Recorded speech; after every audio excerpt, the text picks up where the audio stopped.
दें, जम्मू से एक संदिग्ध आतंकी को पकड़ा गया है। लश्कर से जुड़ा हुआ यह आतंकी बताया जा रहा है। और देखिए, जो सीमा पार से ड्रोन आया था उसमें हथियारों को लेकर के इसको श्रीनगर पहुंचना था, उससे पहले ही उसको पकड़ लिया गया है और जम्मू से इसको पकड़ा गया है।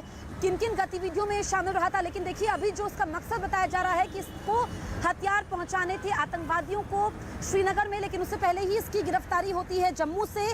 और बड़ी खबर है हमारे सहयोगी पवन शर्मा की, ड्रोन के जरिए भेजे गए हथियार ये आतंकी लेने आया था, अनंतनाग का रहने वाला था, जम्मू से इसको पकड़ा गया है। बड़ी खबर इस वक्त की हम आपको बता रहे हैं। देखिए, जो आतंकी गतिविधियां हुई हैं उसके बाद इस लिहाज से देखा जाए, एक तरफ आज सुबह से लेकर के अब तक जम्मू कश्मीर में 5 आतंकी मारे जाते हैं और अब ये आतंकी पकड़ा जाता है। पवन, हमारे सहयोगी हमारे साथ मौजूद है। पवन, बताइए इस आतंकी के बारे में, क्योंकि मकसद तो अभी यही समझ में आ रहा है कि हथियारों को श्रीनगर पहुंचाना था, और किन किन गतिविधियों में ये लिप्त रहा है। देखिए, इसका नाम इरफान अहमद भट्ट है और ये अनंतनाग कश्मीर का रहने वाला है, बैरीनाग का। और ये जम्मू कश्मीर पुलिस ने आज इसको गिरफ्तार किया है जम्मू में। ये लश्कर तैयबा के लिए काम करता था और जम्मू में 2 अक्टूबर को सतवारी पुलिस स्टेशन के अंतर्गत आने वाले मडाल फ्लाई इलाका में ड्रोन के जरिए जो वेपन गिराए गए थे उनको रिसीव करने की जिम्मेवारी इसको दी गई थी, लेकिन वो वेपन सुरक्षा बलों ने पकड़ लिए थे। लेकिन ये जम्मू पहुंचा हुआ था और उसके बाद ये इन हथियारों को लेकर कश्मीर जाना था, लेकिन वो हथियार जो थे वो सुरक्षा बलों के हाथ लग गए थे और अब ये इंतजार कर रहा था कि कोई दूसरी खेप आती है तो उसे लेकर कश्मीर जाया जाएगा। लेकिन उससे पहले ही जम्मू कश्मीर पुलिस ने इसको आज पकड़ लिया है और सतवारी पुलिस स्टेशन में पुलिस के आला अधिकारी इससे पूछताछ कर रहे हैं। माना जा रहा है कि लश्कर तैयबा के लिए ये काफ़ी समय से काम कर रहा था और पहले भी हथियारों की डिलीवरी जम्मू से कश्मीर तक ले जा चुका है। बिल्कुल, देखिए पवन, ये बड़ी कामयाबी इस लिहाज से भी है क्योंकि हमने देखा कि जम्मू कश्मीर में जो पिछले दिनों में हुआ, इसमें आम लोगों को निशाना बनाया गया।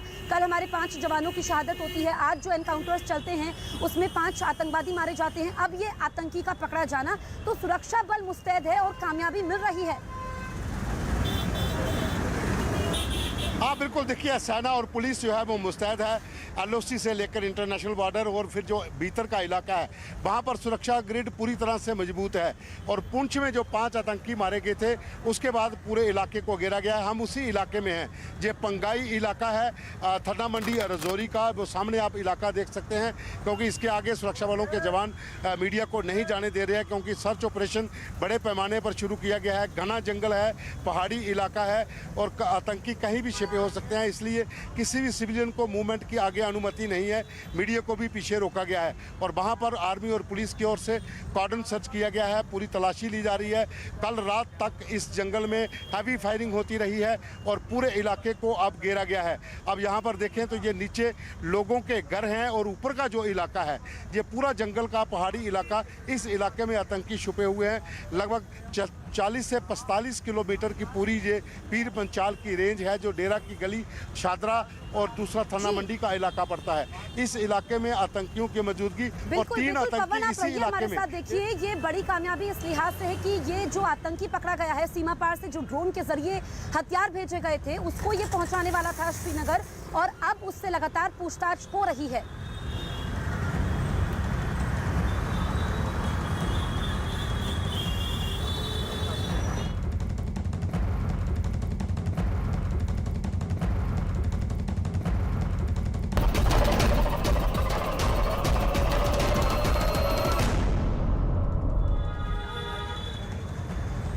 और देखिए, बड़ी खबर ये दिल्ली में पाकिस्तानी आतंकी को पकड़ा गया है। दिल्ली के लक्ष्मी नगर इलाके से उसकी गिरफ्तारी हुई है। और देखिए, हम मौजूद हैं तुर्कमान गेट में। ये इलाका दिल्ली 6 का काफी अहम हो जाता है। तस्वीरें सबसे पहले मैं आपको दिखाती हूँ। देखिए, तुर्कमान गेट, यहाँ से इस आतंकी का फर्जी पासपोर्ट बरामद हुआ है। फर्जी पहचान के जरिए अली नूरी के नाम से ये यहाँ पर रह रहा था।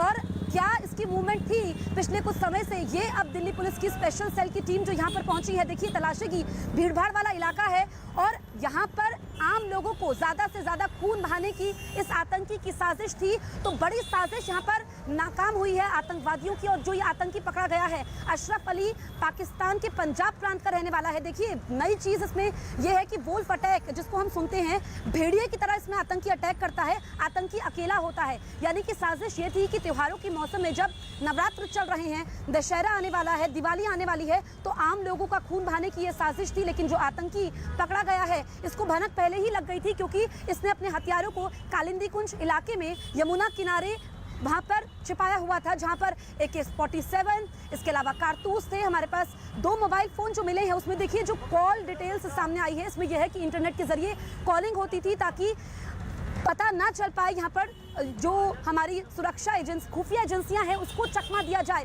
और पिछले कुछ दिनों में जो पंजाब से गिरफ्तारियां हुई, इसके अलावा दिल्ली यूपी से आतंकवादियों की गिरफ्तारियां हुई, उन्हीं की निशानदेही पर मोहम्मद अशरफ जो कि पिछले 15 सालों से दिल्ली में रह रहा था, 40 साल इसकी उम्र है और अब ये पकड़ा गया है। कुछ और गिरफ्तारियां होंगी, इससे लगातार पूछताछ चल रही है।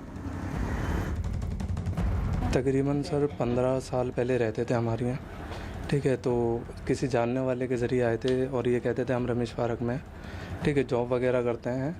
तो इन्हें किसी डॉक्यूमेंट में आधार कार्ड की ज़रूरत पड़ी थी, तो हमारे पापा ने उनका आधार कार्ड बनवाया था, ठीक है। हमारे एड्रेस है सर।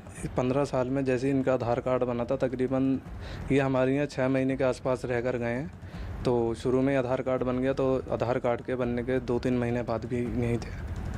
उसके बाद ये गए, उसके बाद हमें ना इनसे कोई कांटेक्ट हुआ आज तक, ना कोई इनके बारे में कुछ पता है। दिल्ली के रमेश पार्क में इस वक्त हम मौजूद है, जहां बताया जा रहा है कि बीती रात दिल्ली पुलिस की स्पेशल सेल को एक बड़ी कामयाबी मिली है। दिल्ली पुलिस की स्पेशल सेल का दावा है कि उन्होंने एक पाकिस्तानी आतंकी जिसका नाम अशरफ बताया जा रहा है उसे रमेश पार्क से गिरफ्तार किया है।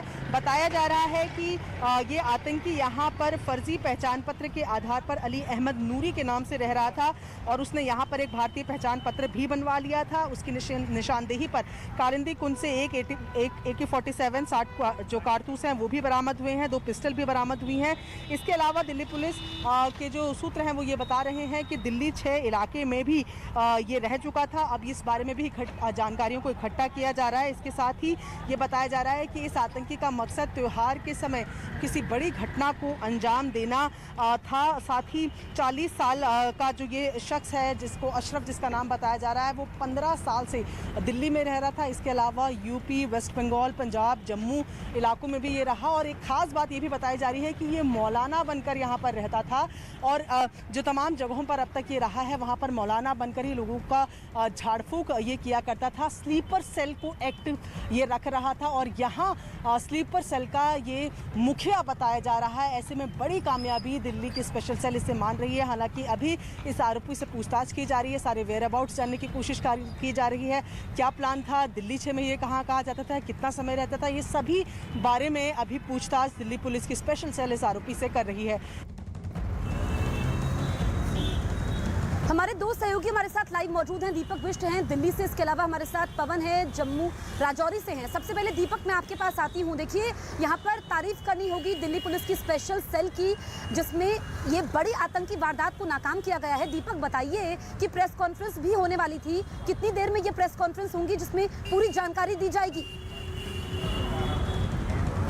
देखिए जिसमें तकरीबन 2:30 बजे का समय प्रेस कॉन्फ्रेंस का दिया गया है, जिससे अभी कुछ देर बाद यहाँ पर होगी और उसके पहले ही दिल्ली पुलिस की स्पेशल सेल लगातार उससे पूछताछ कर रही है। क्योंकि मोहम्मद अशरफ उर्फ अली जो अपने अलग अलग नामों से दिल्ली में कई सालों से रह रहा था, तकरीबन 10 से 15 सालों से वो यहाँ पर रह रहा था और किस तरह से कितने लोगों को उसने लॉजिस्टिक सपोर्ट दिया है इसके बारे में जानकारी जुटाई जा रही है। साथ ही अब तक कितने हमले, क्योंकि पिछले अगर 10-15 सालों की बात करें तो देश में कई जगह पर हमले हुए हैं, क्या उन हमलों के पीछे भी लॉजिस्टिक सपोर्ट देने का उसका हाथ रहा है, इसके बारे में जानकारी जुटाई गई है। और ये सारी चीज़ें जो है स्पेशल सेल की अभी कॉन्फ्रेंस में खुलासा हो पाएगा। लेकिन सबसे पहले ये जरूर बता दें कि यहाँ पर जब वो रह रहा था तो उसकी मूवमेंट कई जगह पर थी, क्योंकि उसका पासपोर्ट जो है वो पुरानी दिल्ली 6 का पासपोर्ट है। दिल्ली 6 के इलाकों में कई जगह पर उसने रेकी की थी और कई लोगों की सपोर्ट में था रखा हुआ। इससे पहले मैं बता दूं कि 1 महीने पहले जिशान और ओसामा नाम के 2 पाकिस्तान से ट्रेंड आतंकियों को उनके 5 साथियों के साथ पकड़ा था।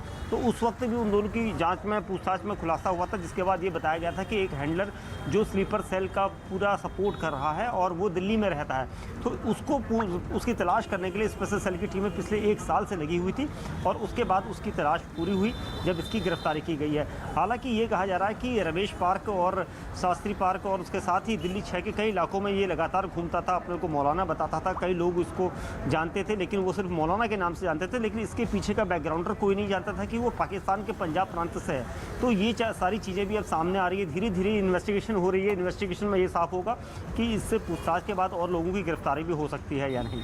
जी बिल्कुल दीपक, रहिए आप हमारे साथ। देखिए 40 साल का मोहम्मद अशरफ जो कि 15 सालों से दिल्ली में रह रहा था और इसने अपना हुलिया बदला। स्लीपर सेल का ये हेड बताया जा रहा है, जिसने जो भी आतंकी हिंदुस्तान में घुसते उनको ये लॉजिस्टिक्स और हथियार मुहैया करवाता। इसने कई बार अपने ठिकाने बदले, दिल्ली के अलग अलग इलाकों में रेकी की। इसके टारगेट पर भीड़ भाड़ वाले इलाके और कई बड़े शहर थे।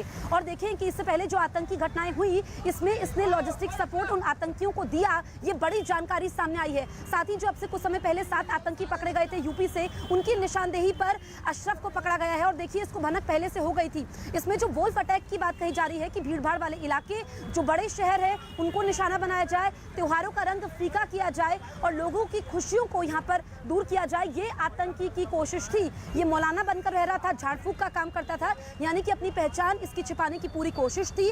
और यहाँ पर देखिए ISI का हाथ भी सामने आया है। पाकिस्तान से इसका ताल्लुक था, इसको वहाँ पर ट्रेनिंग दी गई और हिंदुस्तान में भी इसने कई आतंकियों को ट्रेन किया।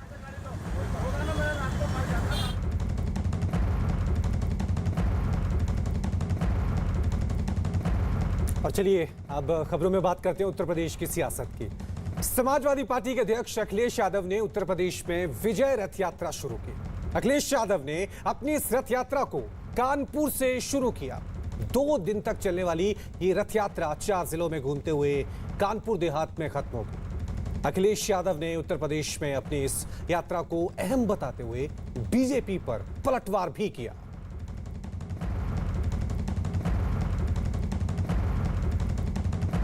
अखिलेश यादव ने 2022 के चुनाव का विगल फूंक दिया है। पहले तो मैं दृश्य दिखाना चाहूंगा कि हजारों की संख्या में कैसे युवा सब अपने साधनों से बराबर और इनका अभिवादन स्वीकार कर रहे हैं। अखिलेश यादव जी, आपका आज रथ निकल पड़ा है, क्या कहेंगे सर? समाजवादी विजय रथ उत्तर प्रदेश में किसानों को हक दिलाने के लिए, समाजवादी विजय रथ नौजवानों को नौकरी और रोजगार दिलवाने के लिए, उत्तर प्रदेश में जिस तरीके से महंगाई बढ़ी है, जिस तरीके से कारोबार ठप हुए हैं, आज हर वर्ग के लोग परेशान हैं। उत्तर प्रदेश में कल्याणकारी योजनाएं नहीं चल रही। उत्तर प्रदेश की जनता का सुख चैन छीन लिया। कानून व्यवस्था के सवाल पर आप देखिए क्या नहीं हो रहा, हत्याएं कहाँ नहीं हो रही। और इसी कानपुर में एक व्यापारी की जो गोरखपुर क्या उसकी हत्या हुई, आज तक उसको न्याय नहीं मिल पा रहा है। अभी सभी गिरफ्तार नहीं हुए। आपको देखा देखी अब सारे छोटे बड़े दल लखीमपुर भाग रहे हैं, लखीमपुर से माइलेज लेना चाह रहे हैं, आप क्या कहेंगे सर? किसान के हक के लिए समाजवादी पार्टी लगातार लड़ती रहेगी। और मुझे याद है लखीमपुर में जिस समय घटना हुई उसके तुरंत बाद मैंने जो उसका नेतृत्व कर रहे थे, जो उस आंदोलन को आगे ले जा रहे थे, बिल्कुल उससे बात की और जो किसानों की मदद हो सकती है, हमारी पार्टी के संगठन के लोग गए और उनकी मदद करने का काम किया और लगातार किसानों की हम मदद करेंगे। सर, आप कानपुर आए, आपने मदद की, आप लखीमपुर गए, आपने मदद की। भाजपा कह रही मेरे चुनाव में 300+, कांग्रेस कह रही है 200+, सीटें 403 है, आप कितना प्लस बता रहे हैं? भारतीय जनता पार्टी को उत्तर प्रदेश की जनता सफाया करेगी और हो सकता है कि उत्तर प्रदेश की जनता 400 सीटें जिता दे। सर, एक चीज, आपकी इस यात्रा को भी लोग कहते हैं लग्जरी यात्रा निकाली है, हाईटेक यात्रा, माइलेज गेन करने के लिए एसी बसों में घूम रहे हैं आप। मैं तो कहूँगा कि अपने जितने भी नेता हैं भारतीय जनता पार्टी के, कल से पैदल चलने लगे। पैदल क्यों नहीं चलते हैं? हम भी साइकिल से चलने लगेंगे। अखिलेश यादव की विजय रथ यात्रा पर बीजेपी ने तंज कसा है। यूपी सरकार के प्रवक्ता सिद्धार्थ नाथ सिंह ने कहा कि अखिलेश एसी कमरे से अब एसी बस में चढ़ रहे हैं। मुंगेरी लाल के हसीन सपने हैं अखिलेश जी के, 400 सीट पे वो सोच रहे हैं। वो चलने दीजिए, 2-2.5 महीने बाद वो असलियत आ जाएगी, दूध का दूध पानी का पानी हो जाएगा। अब एसी कमरे से निकल के वो एसी बस में यात्रा करने निकले हैं, चुनौती को लेने को तैयार। हमें तो समझ ही नहीं आ रही विपक्ष बिखर बिखर के क्यों लड़ रहे हैं? सब एक साथ क्यों नहीं लड़ते हैं? कामयाबी की कोई कहानी एक दिन में मुकम्मल नहीं होती, लेकिन ईमानदारी, लगन और सच्चा संघर्ष हो तो सफलता की कहानी एक दिन पूरी जरूर होती है। क्या आप जानते हैं कि देश में श्वेत क्रांति यानी दूध क्रांति लाने वाले अमूल का सफर गुजरात के सिर्फ 2 गांव से शुरू हुआ था? आइए जानते हैं कि सबसे कामयाब ब्रांड बनने तक की यात्रा में अमूल ने कौन कौन से पड़ाव पार किए। आइए आपको रूबरू कराते हैं अमूल की सफलता के सुनहरे इतिहास से।